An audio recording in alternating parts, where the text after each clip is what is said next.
Analogi sederhana untuk memahami beban kerja mental kurang lebih seperti ini. Bayangkan kita menyelesaikan suatu soal matematika. Yang satu, 1 tambah 1. Yang lainnya 72 kali 435. Tentu berbeda intensitas kita dalam berpikir untuk menyelesaikan soal tersebut. 1 tambah 1 akan lebih mudah dibandingkan soal satu lagi berupa perkalian yang lebih kompleks. Jadi beban kerja mental secara sederhana adalah sejauh mana kita menggunakan resource di otak kita untuk berpikir, untuk menghitung, merencanakan, memprediksi, mengingat, dan sebagainya. Aktivitas kognitif lainnya ketika mengerjakan sesuatu. Beban kerja mental ini menjadi isu yang sangat krusial pada safety critical system, seperti misalkan penerbangan.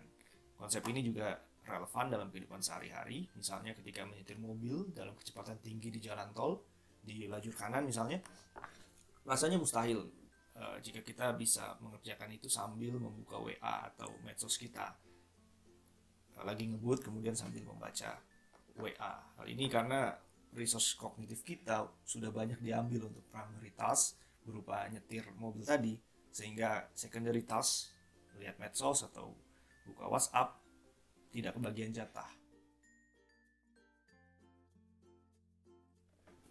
Beban kerja mental ini menjadi sangat relevan dalam kasus-kasus ekonomi perilaku.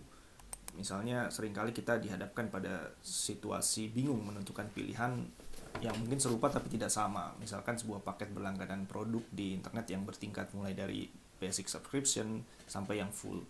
Semakin kita baca informasi terkait keunggulan dan kelemahan masing-masing paket itu, bisa jadi kita malah semakin bingung karena kita harus memikirkan, memprediksi apakah ini worth dengan uang yang kita keluarkan, apakah kita kemungkinan akan menggunakan secara maksimal fitur-fitur yang kita dapatkan atau malah jadi mubazir. Saat itu beban kerja mental kita menjadi tinggi karena resource yang kita punya banyak terpakai, sehingga jadi agak sulit untuk memutuskan. Karenanya kalau kita perhatikan itu ada alat bantu berupa apa yang kita sebut nudge yang fungsinya untuk menunjukkan mana sih paket yang lebih optimal untuk kita. Biasanya dikasih kotak atau diwarnai berbeda misalnya. Tujuannya supaya kita tidak mengutilisasi resource kita lebih besar dan kita mendapatkan pilihan yang optimal.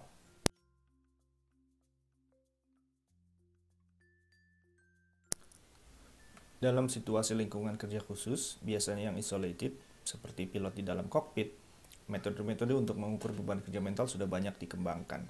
Akhir-akhir ini trennya bergerak ke arah pengukuran objektif berupa indikator-indikator fisiologis, berupa detak jantung, aktivitas otak, dan sebagainya. Jadi kita mendeteksi perubahan indikator-indikator fisiologis itu sebagai respons dari perubahan beban kerja mental. Penelitian yang saya lakukan misalnya, menggunakan perubahan aktivitas oksigenasi pada otak bagian depan, prefrontal cortex. Konsepnya simple, semakin susah suatu pekerjaan, maka sel-sel otak akan semakin banyak digunakan untuk aktivitas kognitif. Aktivitas neuronal yang meningkat akan membuat sel-sel tadi merequest oksigen sebagai bahan baku untuk produksi energi di dalam sel. Maka otak akan dikirimkan darah yang mengandung oksigen dalam jumlah yang lebih banyak dari acuan dasarnya atau baseline. Perubahan ini akan mengikuti perubahan beban kerja suatu pekerjaan. Jadi ketika kita mengerjakan pekerjaan yang susah, maka perubahannya akan terlihat lebih besar daripada ketika mengerjakan pekerjaan yang gampang.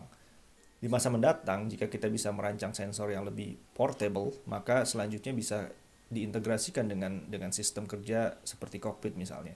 Sehingga nantinya ketika pilot terlalu sibuk akan ada alert atau peringatan bahwa Anda terlalu sibuk misalkan, sehingga nanti kru resource management akan lebih efektif dan ujung-ujungnya safety akan meningkat. Risiko kecelakaan karena human error harusnya bisa dieliminasi secara signifikan.